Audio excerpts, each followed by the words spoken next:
The wind that swept across the hills of eastern France that November carried with it the scent of rain, rust, and something older, something that clung to the soil like memory. The 36th Infantry had passed through these same woods months earlier, chasing a fading German line toward the Rhine, leaving behind the broken skeletons of bunkers and the whispers of men who had never made it home. It was there, near the forgotten outskirts of Saint-Dié, that a reconnaissance patrol stumbled upon what at first looked like a scarecrow half swallowed by mud. The morning mist hung thick, curling around the trees like smoke, and as they drew closer, the shape began to take on the outline of a man, helmet crooked, jacket torn, rifle clutched close to his chest.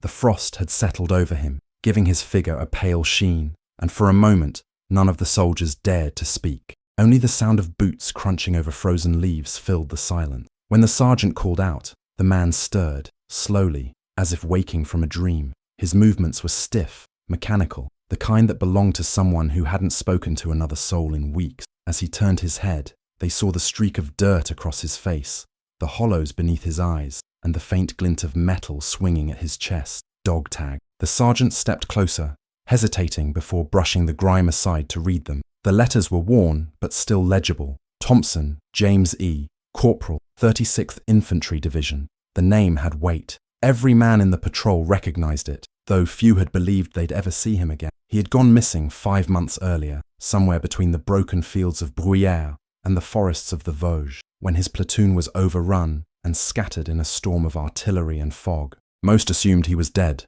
buried under the collapse of a foxhole, or lost to the forest's silence. But here he stood, rifle in hand, guarding an empty trench as if the war still raged around him. The first thing they noticed was his eyes, not the color, but the stillness in them. They didn't look at the men who had found him, but past them, toward a ridge now empty of life. The sergeant told him the front had moved east, that the enemy had long since retreated, but the words slid off Thompson like water on stone. He kept glancing at the tree line, listening. "They come at dawn," he muttered. "They always come at dawn." His voice was low, flat, stripped of anything human. When a medic stepped forward to offer him water, Thompson hesitated before accepting it, holding the canteen like it was something foreign. The medics would later say it wasn't madness, at least not in the way they'd seen before. It was something colder, a man frozen in duty, unable to thaw. They followed his gaze toward what had once been an outpost, a crude bunker of timber and earth, half collapsed, its sandbags stiff and split with rot, rusted ammunition belts coiled near the entrance like the shed skin of some forgotten beast. Inside, they found traces of habitation, a rusted lantern, a pile of spent cartridges, a strip of ration tin peeled open by hand, the skeletal remains of a fire pit. Someone had been living there, or surviving. In the dirt, carved roughly into the wall with the tip of a knife, were tally marks, dozens of them, grouped in fives, weeks, maybe months. They counted 43. Thompson had been there all that time, alone, through the rain, the frost, and the endless echo of distant thunder from the front. He had obeyed his last order to hold his post, long after the world around him had moved on. The patrol gathered around him, unsure what to do. Their radios crackled with static, their breath visible in the cold. The sergeant told him again, gently this time, that the division had moved on to Alsace, that the Germans were gone. Thompson blinked slowly, the way a man might when hearing something that doesn't fit inside the world he knows. "Orders are to hold until relieved," he said. His voice trembled slightly, but there was conviction in it, the kind that doesn't bend easily. One of the privates, younger and braver than sense would allow, tried to reason with him. "You've done it, Corporal. You've held. You can rest now." Thompson's lips twitched into something that might have been a smile, but it faded almost instantly. "Not yet," he whispered. "Not while they're still out there." When they finally convinced him to leave, he refused to let go of his rifle. He walked behind them as they made their way through the woods, each step deliberate, boots sinking into the thawing earth. The frost melted under the weight of the morning sun, and as they reached the clearing, he stopped to look back. The bunker stood silent, the field before it empty except for the faint shimmer of frost. No movement, no enemy, only silence. Still, he watched it, as if expecting it to breathe again. The others waited, giving him that moment, because they understood. Every soldier had a piece of ground that still held him. For Thompson, it was that patch of dirt, that half-collapsed post, that had been his world. They brought him to the nearest aid station, where a doctor examined him in the pale light of a tent. He was malnourished, dehydrated, and disoriented, but otherwise unharmed. When asked how he'd survived, he said little, just that he had water from the rain and found food in what the Germans left behind. But the truth was in his eyes. The weeks of isolation, the constant expectation of attack, the sound of phantom footsteps in the dark, all of it had carved him into something both less and more than a man. The doctor wrote, "Psychological trauma, severe," in the report, though none of them needed the paper to see it. Thompson had become the embodiment of the order every soldier feared to receive: hold at all costs. He had obeyed it until time itself lost meaning. When night fell, he sat alone near the fire, hands clasped, staring at the ground. Around him, men laughed softly, shared cigarettes, talked of home, voices of the living. Thompson didn't join them. His head lifted once toward the east, toward where the front had moved, and in the flicker of firelight, his shadow stretched long and thin against the canvas. He whispered something, too soft for anyone to catch, and then simply bowed his head. Some say he slept that night for the first time in months. Others believed he didn't sleep at all, that his mind was still there, pacing the perimeter of that silent hill in France, forever waiting for dawn. Tell me in the comments where you're watching from. Stories like this belong to every place that remembers what it costs to hold your ground when the world falls silent. In the weeks that followed, the story of Corporal James Thompson drifted through the camps and outposts, like a rumor wrapped in frost. Some said he'd been found standing at attention in the same spot he'd sworn to defend. Others claimed he'd forgotten his own name until he saw the American flag again. Whatever the truth, his tale became a kind of ghost story soldiers told when the fire burned low and the wind howled through the pine. But for those who had walked him out of the forest that day, it wasn't legend. It was a reminder of how far duty could carry a man before breaking him. When they reached divisional headquarters, Thompson was given a cot, a warm meal, and the kind of silence that the war rarely allowed. He barely touched the food. His hands, still trembling from the cold, hovered over the tin plate as if unsure what to do without a rifle to hold. The army psychiatrist who examined him noted in his report that the corporal exhibited hypervigilant behavior, fixation on perimeter defense, and recurring auditory hallucinations suggestive of prolonged isolation. Those were the clinical words. The truth was simpler, crueler. Thompson had been forgotten by the world, yet he had refused to forget his post. For 146 days, he had lived between survival and obedience, in a world reduced to sound and shadow. Every rustle in the brush had meant death. Every sunrise was a threat renewed. Somewhere along that stretch of endless waiting, he had ceased to measure time in days or nights. He only counted moments between imagined attacks. And though the war had moved past him, the battle had never left his mind. They tried to debrief him, to understand how he had survived. His answers came haltingly, in fragments that seemed to belong to another man's life. He had scavenged ammunition from fallen comrades, dug trenches deeper as the rain filled them, and learned to catch condensation on a piece of torn poncho for water. He said he could tell when the wind shifted before an artillery barrage, that he could smell the metal in the air before the shells came. He described the nights when the fog rolled down the hills and he could hear footsteps that weren't there, soft, careful, deliberate. He would aim his rifle into the dark until his arms shook, finger on the trigger, waiting for a face to emerge, but it never did. Maybe they were there, he said quietly. Maybe they just never made it close enough. One of the officers who had known him before, the same lieutenant who'd once shared cigarettes with him near Monte Cassino, came to visit. He found Thompson seated near the tent flap, staring out toward the rain-soaked field, watching the mud bubble with each drop. "You did your part, Corporal," the lieutenant said gently. "It's over." Thompson nodded, but there was no relief in it. "They never told me it was over, sir," he murmured. "Nobody came." The lieutenant tried to smile, though his voice broke when he spoke again. "We came, James. You can stand down now." But Thompson only looked away. He didn't know how to stand down anymore. As days passed, he began to walk the perimeter of the camp each morning, boots pressing new tracks into the mud. He wasn't assigned to guard duty. No one had ordered it, but the habit had become his compass, the rhythm that tethered him to something familiar. The medics didn't stop him. In a strange way, it seemed to calm him, to give shape to his waking hours. He'd circle the camp's edge, scanning the tree line, sometimes pausing to listen, as though the forest were still whispering his name. At night, he slept with his rifle across his knees, though it had long since been emptied of ammunition. When one of the younger soldiers asked if he still carried it, Thompson simply said, "Because I did yesterday." The others grew to respect him in their own quiet way. They'd leave an extra portion at mess or a cigarette by his cot. Nobody laughed or stared. In the war, madness wore many faces. and Thompson's was one they understood. He wasn't broken in the way a man shatters. He was eroded, carved by time and silence into something hard and hollow. The chaplain said a prayer over him once, softly, while pretending to check on the wounded. He prayed for rest, though it was clear to anyone watching that rest was the one thing Thompson feared most. To close his eyes meant to return to that post, to the frost, to the fog that crawled through the trees like breath on glass. When his report reached the rear lines, someone higher up saw fit to send him back home. The order came with signatures and stamps, but it might as well have been written in a foreign tongue. When they told him he'd be shipped back to the States, Thompson didn't react. He said he didn't have a home anymore, not in the sense of a house or a family, though both had once existed, but because home was the line he'd guarded, the stretch of mud and memory that no one else would ever see again. The sergeant who had found him offered to escort him to the transport truck, but Thompson refused. "You've got your own ground to hold," he said. "Don't waste it walking me to mine." He left that morning under a grey sky, the convoy rumbling over the frozen road. No ceremony, no farewells, just another name marked as returned. Yet for the men who had met him, something lingered. They talked about him long after he was gone, not as the man who lost his mind, but as the man who never surrendered to the void. In a war that demanded everything, Thompson had given more than anyone could ask.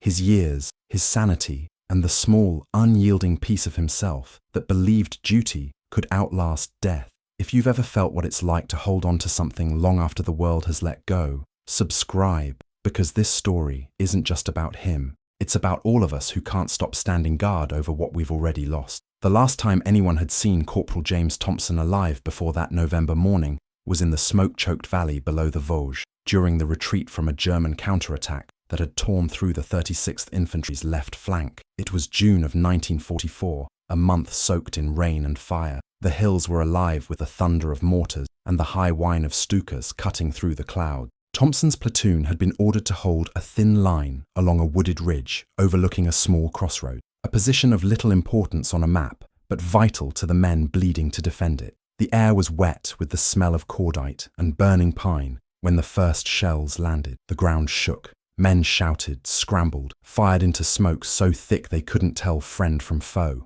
Somewhere in that chaos, the line broke. Thompson had been on the western flank with 6 men under his watch. The radio crackled with orders. Fall back, regroup, hold if possible. But the message came too late. A shell hit near the tree line, sending dirt and shrapnel into the sky, cutting down 2 of his men instantly. The rest scattered, disappearing into the fog and noise. When the smoke cleared, Thompson was alone. The forest around him had turned to a graveyard of splintered trunks and torn canvas. He tried to call out, but his voice vanished in the wind. The enemy was close. He could hear them speaking German somewhere beyond the ridge. So he did the only thing he knew. He dug in. He found a half-collapsed bunker left behind by the French years before, reinforced it with logs and mud, and made it his stronghold. The last order he'd received still rang in his ear: hold until relieved. The first night came heavy and cold. He could hear movement all around him, the scuff of boots, the whisper of branches bending under weight. Sometimes it was real, sometimes it wasn't. He fired once into the darkness, the muzzle flash blinding him for a second. When silence returned, he could hear the faint hiss of rain falling through the leaves. By morning, there were no signs of Germans, no signs of his unit either, only the dead, scattered among the trees. Thompson scavenged what he could: rations, ammunition, a broken canteen, and dragged the bodies closer to his post to bury them shallow under the wet soil. It was there, kneeling in the mud, that he began marking the days with his knife on the wall, not to count time, but to remember that he was still alive. The days bled into each other. The rain came and went in thin sheets, sometimes freezing into sleet that hissed against his helmet. His hands cracked and bled, his beard grew thick and coarse, and his voice grew hoarse from muttering to himself, just to hear something human. The forest became both his prison and his companion. He learned its sounds, the snap of twigs that meant a fox, the creak of trees that meant wind, but there were other sounds too, distant ones, footsteps where there should be none, whispers that seemed to come from the soil itself. Once, late one night, he swore he saw a figure moving between the trees, a shape too fluid to be real. He raised his rifle, heart pounding. The fog swallowed it whole. Later, when he found the prints in the mud, he realized they were his own. Weeks passed, or what he thought were weeks. Hunger stripped him of everything but instinct. He boiled roots and chewed strips of leather torn from his gear. He He found a dead German soldier half buried in a trench and took his bread, his water flask, and his knife. The body had been there long enough that the stench clung to him afterward. No matter how much he tried to scrub it off, he started hearing his name whispered in the wind. Thompson, always faint, always behind him. He'd turn and find only trees.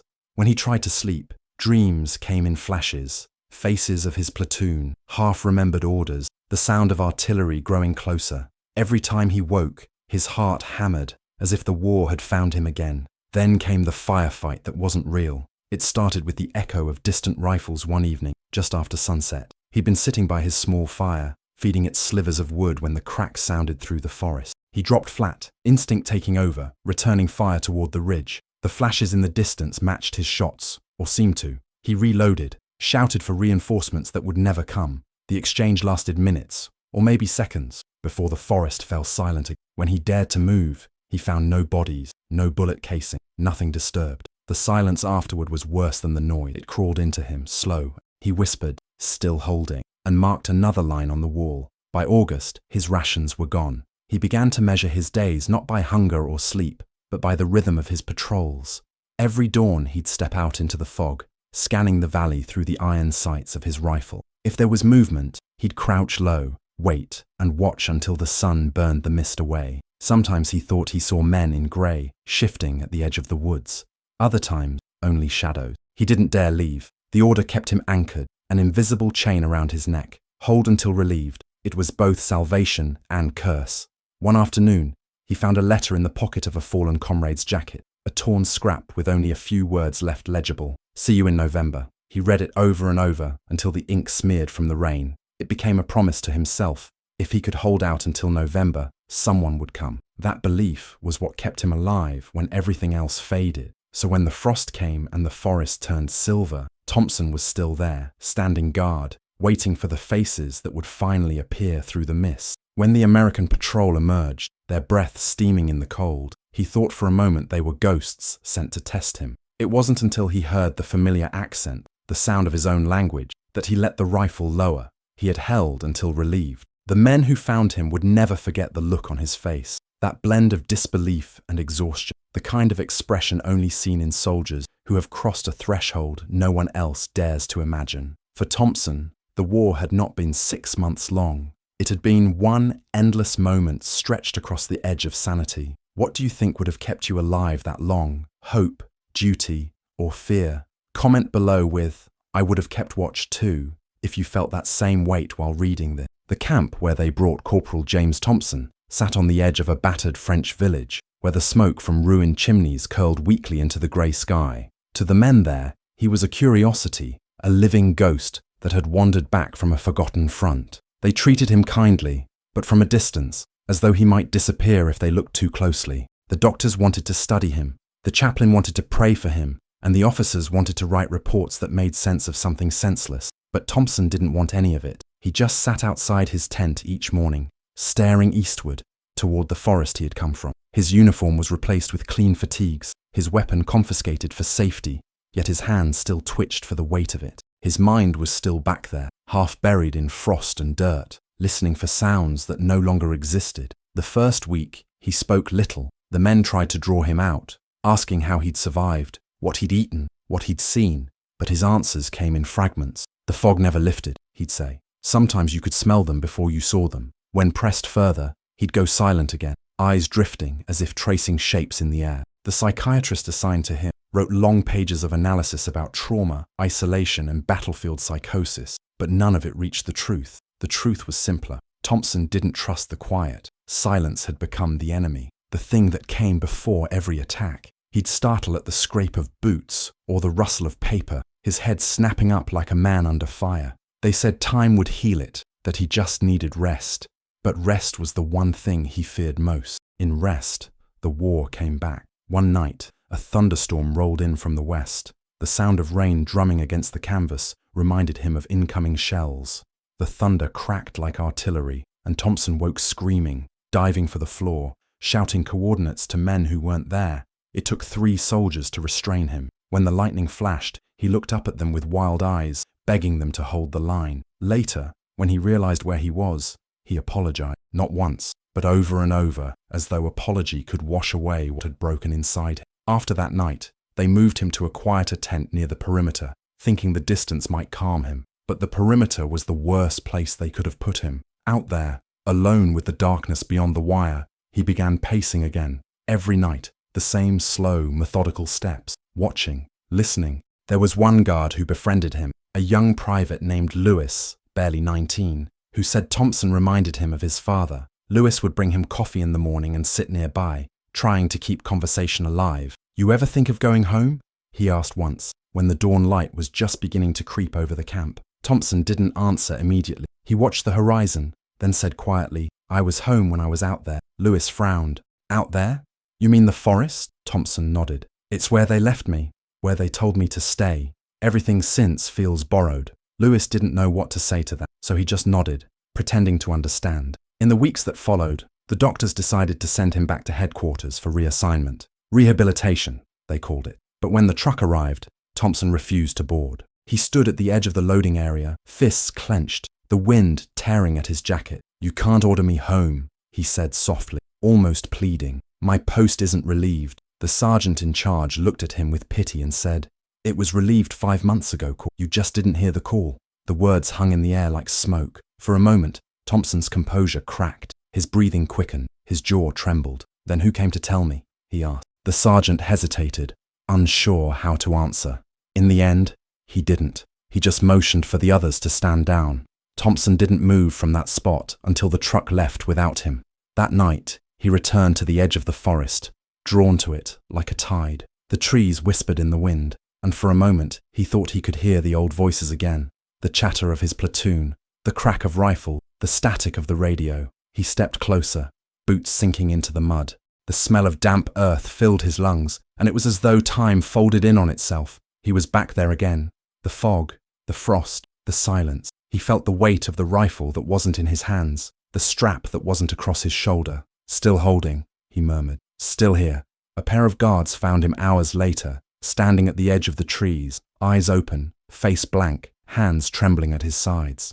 They led him back gently, but he didn't resist. From that night on, Thompson stopped sleeping. He sat awake through the hours, murmuring to himself, sometimes counting, sometimes whispering names. He began carving marks on the wooden frame of his cot, the same way he had on the wall of the bunker. Each morning, when the officers inspected the tents, they found new lines, 5 by 5 by 5, cut deep enough to draw blood from his fingertips. They tried to stop him, took away the knife, but he found other ways. A spoon, a nail, a piece of wire.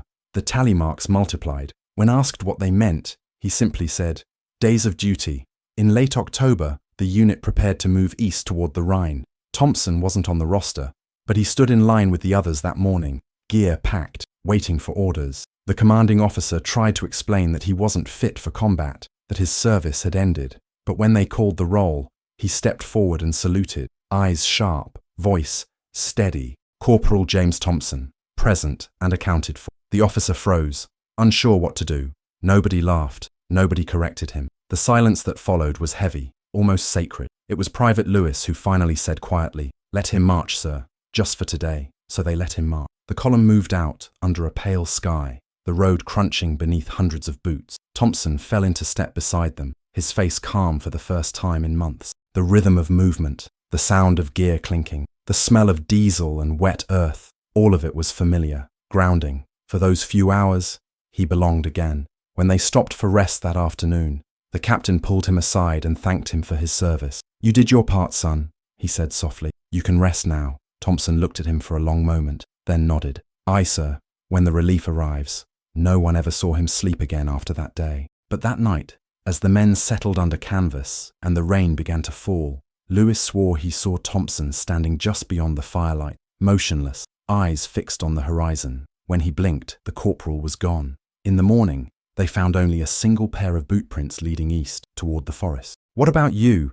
If the order came to hold your ground, could you do it? Comment below with, "I would have stood my post," if you know what it means to keep fighting long after everyone else has gone home. When the war finally loosened its grip on Europe and the transport ships began ferrying men home, James Thompson boarded one under the same grey sky that had watched him lose everything. The paperwork said repatriate, though the word meant little to him. He stood on the deck as the coastline of France dissolved behind mist, hands gripping the cold railing, the ocean stretching out like a mirror of the sky, endless, indifferent, grey. Around him, the other soldiers cheered, sang, smoked, spoke of home with a fragile joy that trembled beneath the surface. They were boys again, dreaming of mothers, wives, and warm kitchens that still smelled of coffee. Thompson said nothing. He just watched the sea and thought of the forest, the one place where he had belonged, where his purpose had been carved into the earth. The further the ship sailed from France, the heavier his chest became, as though he were leaving something buried that still had a pulse.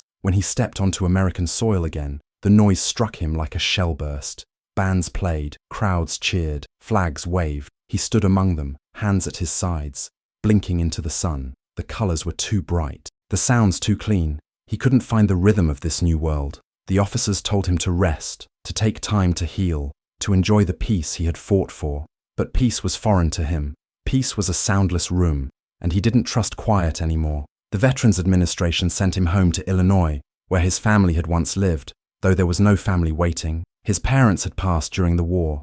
His sister had moved west. The house was still there, but it was smaller than he remembered, wrapped in silence and dust. He walked through each room slowly, touching walls as if they might crumble under his fingers. Everything smelled faintly of wood and thyme. He tried to live as they expected. He found work in a local mill, the same one he'd left behind when he enlisted. The men there treated him with respect at first, then with distance.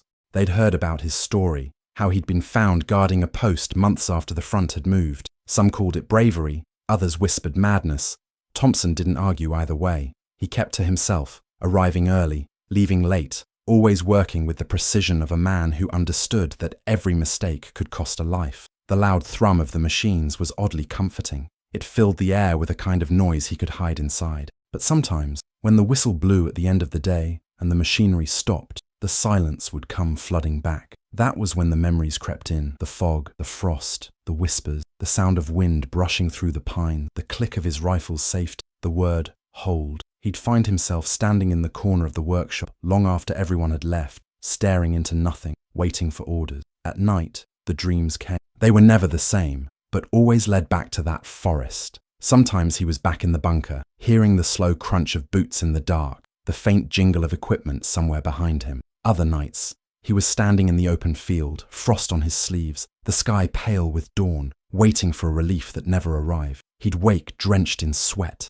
gasping, his heart racing like gunfire. Once, the landlady found him crouched by the window before sunrise, whispering coordinates under his breath. He didn't remember it in the morning. The doctors called it delayed shell shock. They gave him pills that made the nights softer, but left his days hollow. The pills dulled the edges of things, but they also dulled him. He started walking at night to escape the dreams. The streets were quiet then, and the rhythm of his boots against the pavement reminded him of patrols. He'd walk past closed shops and empty houses until dawn painted the sky pale. Sometimes, the police would stop him, ask where he was going. Perimeter check, he'd say, half smiling. They'd laugh it off, thinking it a joke, but he wasn't joking. Each night, he mapped his route with the precision of a soldier, guarding a line that no one else could see. The neighbors said he was harmless, just one of those men who had come home but never really returned. Years passed, though Thompson didn't feel them move. The world around him changed. New cars, new music, new wars. But he stayed the same. He kept the same haircut, wore the same boots, carried himself with the straight-backed discipline of a man who still expected inspection. He collected his army pension and donated part of it every month to the families of men listed as missing in action. When asked why, he'd simply say, "They're still out there." His small apartment became a museum of order, everything folded, everything in its place. On the wall above his bed hung a faded map of eastern France, corners pinned, routes marked in red pencil. In the center, circled again and again until the paper tore, was one word, post. Sometimes, on quiet afternoons, he'd sit by the window and imagine that he could hear them again, the men he'd served with, laughing, swearing, shouting over the radio. He'd close his eyes and see their faces, but always through fog. The edges of memory blurred. Some nights, he'd wake convinced he heard someone calling his name from outside. He'd go to the window, open it, stare into the dark street, and wait. Once, he thought he saw a shadow move under the streetlight, a silhouette in uniform, helmet tilted, rifle slung low. He blinked, and it was gone. He whispered, still holding, and went back to bed.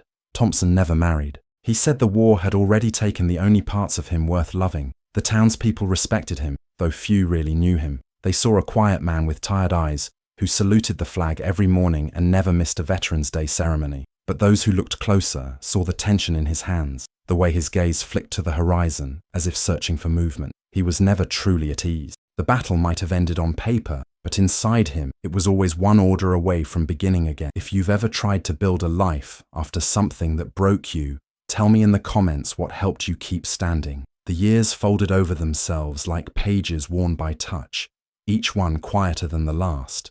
By the early 1960s, James Thompson had become one of those faces that everyone in town recognized, but few really saw. He had grown thinner, his hair silvering at the edges, his back still straight, shoulders squared, the same way they had been on that hill in France. The war was 2 decades gone, yet he still carried it in the way he moved, in the discipline of his gestures, in the stillness that lived behind his eyes. The younger generation called him the Corporal, though few remembered why. They just knew that every morning he walked the same route, down Main Street, across the river bridge, past the mill, and returned home as the sun went down. He always wore his old uniform jacket, pressed, buttons polished. Even on the hottest days, he never took it off. He lived alone in a small house on the edge of town, a simple place with peeling paint and a front porch that creaked when the wind changed. Inside, everything was organized with military precision. His bed was always made, corners tight enough to bounce a coin. His boots were lined by the door. His rifle, now deactivated, stood in a corner near the window. The drawers were filled with letters he never sent, notes addressed to men long dead, written in steady handwriting. Still holding, most of them ended. When neighbors came by to offer him dinner or company, he'd thank them politely, but refuse. He didn't dislike people, he just didn't know what to do with them anymore. As television brought new wars into American living rooms, Korea, then Vietnam, he watched in silence.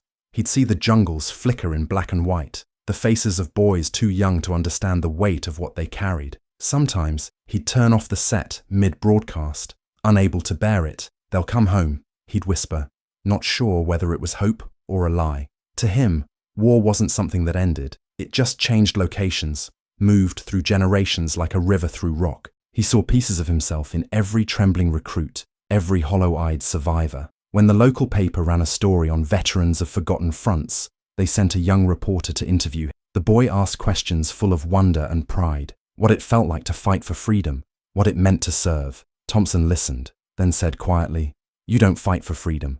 You fight because someone tells you to hold a line, and you do. Freedom's what you hope is waiting on the other side." The reporter didn't print that. It was too heavy for the page. By the 1970s, Thompson had begun to fade into rumor again. Some said he was losing his mind. Others said he was perfectly sane, just haunted. Children whispered that he still patrolled it, that they'd seen his silhouette near the bridge in the fog. They said he carried a flashlight like a rifle, scanning the darkness, waiting for orders. No one could prove it, but everyone believed it. The town accepted him as part of its rhythm, like the church bell or the sound of trains passing at dusk.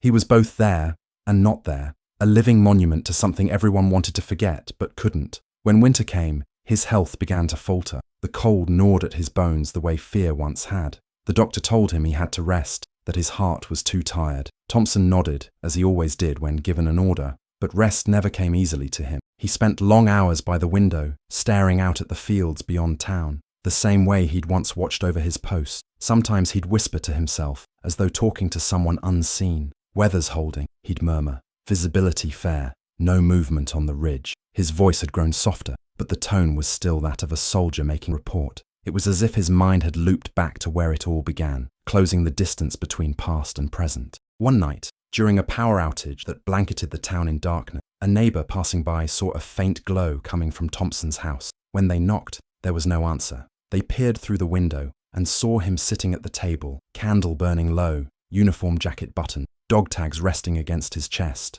His eyes were open, staring into the flame. He looked calm, almost peaceful. When they finally entered, he didn't move. The doctor said he must have gone quietly in his sleep, though those who knew him doubted he'd ever truly slept. On the table before him lay a single piece of paper, yellowed at the edges, with handwriting neat and steady. Post secured, relief received. Thompson, James E., CPL. The town buried him with honors, flag folded tight. the same rifle that had guarded his post resting across his casket. Veterans from 3 wars came to the funeral, standing shoulder to shoulder in silence as the bugle cried through the cold air. It wasn't just a man they were burying. It was the echo of every soldier who had stood watch in the dark, waiting for a relief that might never come. Years later, when the town built a small memorial for their fallen, someone placed his name on the list even though he hadn't died in combat. The inscription below read, "He never abandoned his post." If you've ever known someone who carried their battles long after they ended, write "still holding" in the comments. Some wars don't end when the guns fall silent.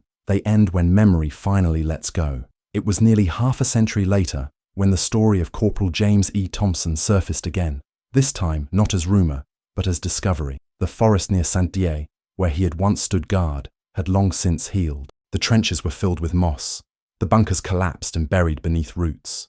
Yet when a French farmer clearing land unearthed a fragment of rusted metal, the past rose like breath from the soil. It was a helmet, dull with time, marked faintly by a nameplate, Thompson, J.E. The discovery reached the local paper, and within months, a small group of historians traced it back to the man buried in Illinois, the forgotten corporal who had guarded a post no one remembered. They came to America to meet the few who still knew his name, to gather photographs, letters, fragments of what remained. What they found was more than a story of survival. It was a parable of loyalty carried too far, of duty that had outlasted war itself. In 1994, on the 50th anniversary of the liberation of France, a US Army detachment visited the site. Among them was a young lieutenant, barely 25, whose grandfather had served in the same division as Thompson. When he stood on that quiet hill and looked out at the valley below, he felt a chill that wasn't from the wind. The trees whispered with the same breath that had once kept a man company through 5 months of isolation.